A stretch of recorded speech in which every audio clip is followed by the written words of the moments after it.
Good morning, afternoon, or evening, all of my outdoor adventurous friends. This is the Outdoor Gypsy, and today is another 5-Minute Friday, where I try and bring you the highest quality content that I can in as little of time as possible on day hikes all across the United States.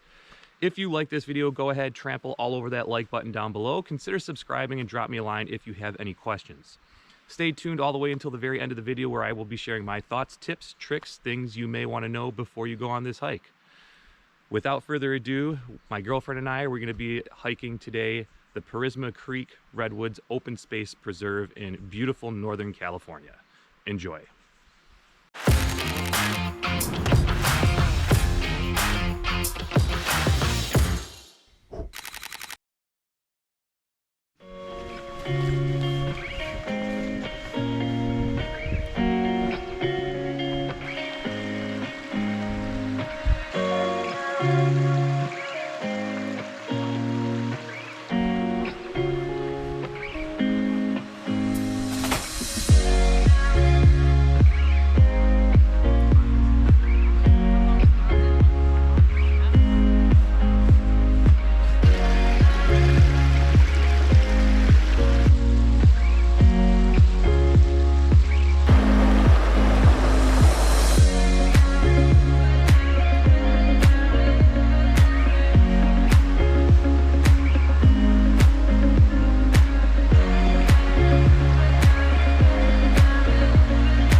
Alright guys, welcome back.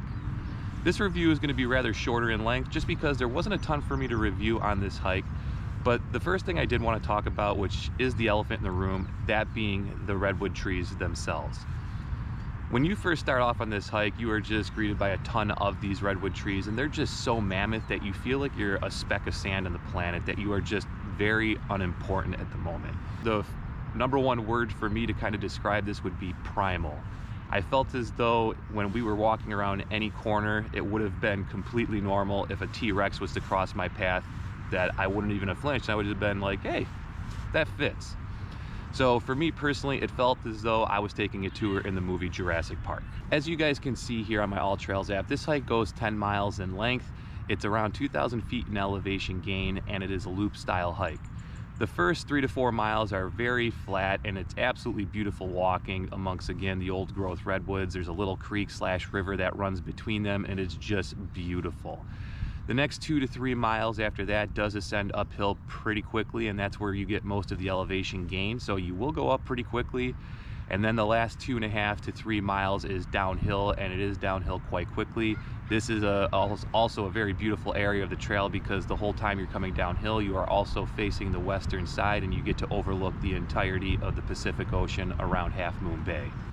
This trail has 2 access points. My girlfriend and I decided to drive down Route 92, which will eventually connect you into Highway 1, and then you can take Highway 1 all the way through Half Moon Bay, where it will connect you to Verde Road. Take Verde Road pretty much until it ends. That will take you right into the parking lot for this trailhead.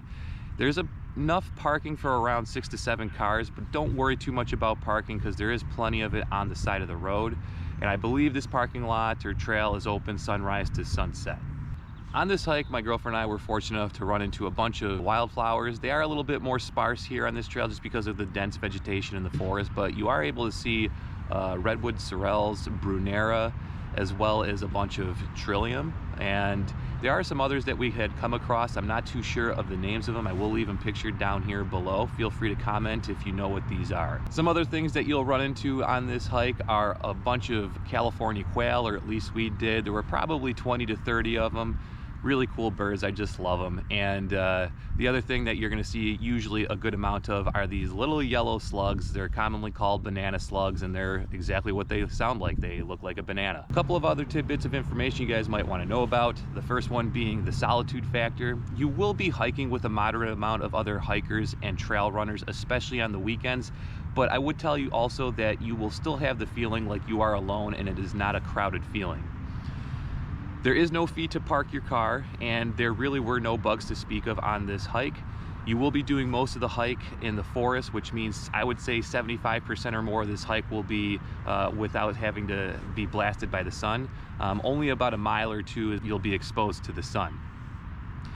I would say the best time of year to do this hike is going to be the fall, winter, or spring, where the cooler California weather comes in, brings a little bit more rain, and it will really bring out the greenery in the trees and the overall forest, and it just feels epic and magical. Hopefully after you finish this hike, you've worked up a little bit of an appetite. I'm gonna make a recommendation or two here. After you're done, take a quick stop back through Half Moon Bay and stop at some of my favorite restaurants in this city, that being Dad's Luncheonette and Pizza Pie. I can't speak highly enough about these restaurants. They got great service and great food.